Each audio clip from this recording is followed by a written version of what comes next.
सच बोल रहा है कौन गलत बोल रहा है ये तो सारे लोग बोलते हैं। आरती का ये बयान हर बार बदल रहा है। सच बोल रहा है कौन गलत बोल रहा है ये तो सारे लोग बोलते हैं। आरती का ये बयान हर बार बदल रहा है। कानून को हाथ में लेके एक लड़के को मार दिए हैं और उसके बाद से आप कहेंगे कि मैं कातिल नहीं हूं, तो ये गलत है। दोस्तों अभी हमारे साथ हैं शिवम दुबे जो सुप्रीम कोर्ट के वकील हैं। हम इनसे कुछ खास बातचीत करेंगे और छोटू और आरती की प्रेम कहानी पूरी सच्चाई जानेंगे इनसे। छोटू और आरती की प्रेम कहानी थमने का नाम नहीं ले रहा है। भारत का, बिहार का हर नागरिक जानना चाहता है कि आखिर इसका सच्चाई क्या है। अभी तक क्यों नहीं इसका सच्चाई सामने आया है। बहुत बहुत स्वागत है आपको कृष्णा और ऑलर न्यूज में। Thank you sir. छोटू और आरती की प्रेम कहानी हर भारत का हर नागरिक जानना चाहता है, आखिर इसका दोषी कौन है। देखिए, पहले तो ये मैटर सब जुडाइस है।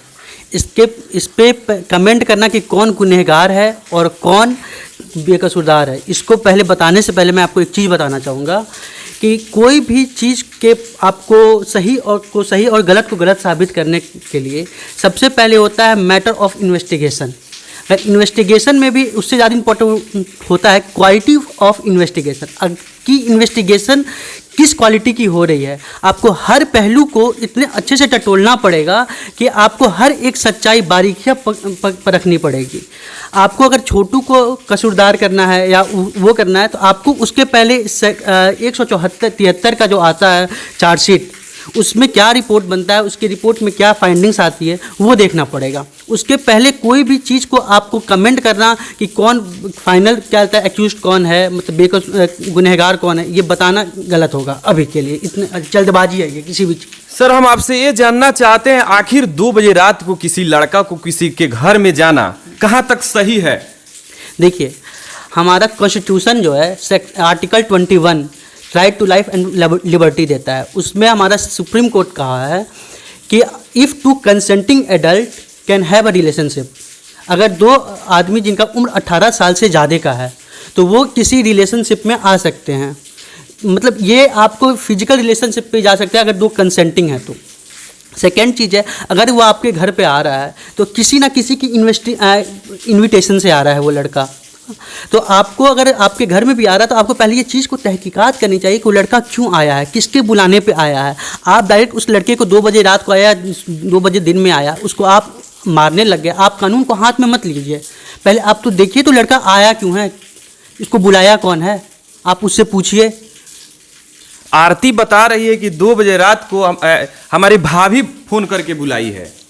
देखिए, भाभी बुलाई है कि आरती बुलाई है, ये क्या होगा किसके फ़ोन से फ़ोन गया है, और ये मैटर ऑफ रिकॉर्ड है। अगर फ़ोन भी जाता है तो ये कंक्लूसिव एविडेंस नहीं है कि जिसके नंबर से फ़ोन गया है वही बुलाया है। उस पर भी किस रिकॉर्डिंग में किसका वॉइस रिकॉर्ड आता है वो मैटर करेगा। और 2 बजे रात को भी आता है तो ये कोई गलत नहीं है। अगर आपके किसी की इन्विटेशन पे आ रहा है तो 2 बजे रात को आए, 2 बजे दिन को आइए, कोई गलत नहीं है।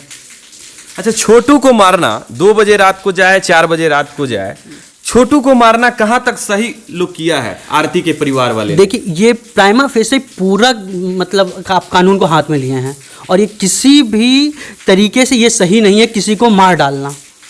अगर आपके घर में वो आ रहा है और आपको ये चीज़ एक्सेप्टेड नहीं है तो आप उसको मना कीजिए, आप उससे बात कीजिए, आप अपनी लड़की को बताइए कि नहीं ये उसको घर में ना बुलाएं। आप उसके पेरेंट्स से बात कीजिए, माता पिता से बात कीजिए कि आप उसको यहाँ पे ना बुलाएं। लेकिन आप के घर में आप ही के घर के बुलाने वालों पे आ रहा है और आप उसको मार दे रहे हैं, तो ये पूरा मामला आप पे ही जा रहा है गलत। सर पूरा भारत के लोग पूछना चाह रहा है, तब हम आपके पास आए हैं। और बहुत सारा कमेंट आता था कि आप किसी सीनियर वकील से, सुप्रीम कोर्ट के वकील से आप सच्चाई पता कीजिए, आखिर मारने वाला जो मरा है कौन दोषी, इसमें कौन है, बस यही हम जानना प्राइमा फेसी दोषी लड़की जिसका नाम ले रही है वो है दोषी। हाँ, क्योंकि उन्होंने मारा है। बट इस पे अगर बहुत लोगों का उसने नाम अगर गलत भी रखा होगा तो ये सारी चीज़ें मेडिकल FSL रिपोर्ट जो आते हैं कि किसके फिंगरप्रिंट हैं उसके बॉडी पे, क्या कितने बजे मरा है वो आदमी, ये सारा चीज़ उस पर क्लियर होगा। लड़की में भी 2 आदमी का सही नाम ले रही हो, 2 आदमी को गलत फंसा भी रही हो, ये भी चीज़ बहुत ज़्यादा पॉसिबल होता है किसी भी केस में। आरती बोल रही है कि हमारे जीजा को फांसी होना चाहिए, उनको करंट लगा के छोटू को जीजा मारा। देखिए, आपके कहने से फांसी और आपके कहने से क्या कहता है सज़ा नहीं मिलेगी। पूरा सज़ा मिलेगा आपके केस के ट्रायल पे। हाँ? केस क्या कह रहा है, क्या एविडेंस आ रहा है, वो एविडेंस कितने हद तक सही है, एविडेंस की क्या क्वालिटी है, उस पर डिपेंड करेगा पूरा आपका ट्रायल। एक और बात बताइए आप, आरती चली गई है, जो लड़का मरा है छोटू के घर पे, कहाँ तक सही की है, क्यों चली गई है? उसका जाना गलत नहीं है, बट वो जो बोल रही है कि मैं लड़की के घर पे गई हूँ, मैं विधवा बन गई हूँ, तो ये बहुत ही गलत है। वो लीगली वैलिड है ही नहीं, क्योंकि आपका अगर शादी नहीं हुआ तो आप विडो नहीं हो सकते हैं। आपका जन्म नहीं हुआ तो आपका मृत्यु कैसे होगा? अगर आप शादी नहीं है, आप अनमैरिड हैं, तो आप विडो हो ही नहीं सकते हो, आप विधवा हो ही नहीं सकते हो। ये चीज़ पूरा गलत है। ये भी तो हो सकता है कि कहीं ना कहीं अपने बचने के लिए ये सब कर रही हो। मे भी पॉसिबल हो कि वो अपने आप को बचाने के लिए बात कह रही है, लेकिन ये बात मैं आपको पूरे कैसे कह सकता हूँ कि वो सही और ये गलत है, क्योंकि ये मैटर सब जुडाइस है, ये कोर्ट का मैटर है। कोर्ट इसको डिसाइड करेगी कौन सही है और कौन गलत है। आप किसी भी अच्छे वकील से पूछेंगे तो कोई भी मैटर सब जुडाइस होता है, तो ये आपको ये नहीं बताएगा कि ये कौन गलत और कौन सही है, जब तक मामला कहता है कोर्ट से फैसला आ ना जाए।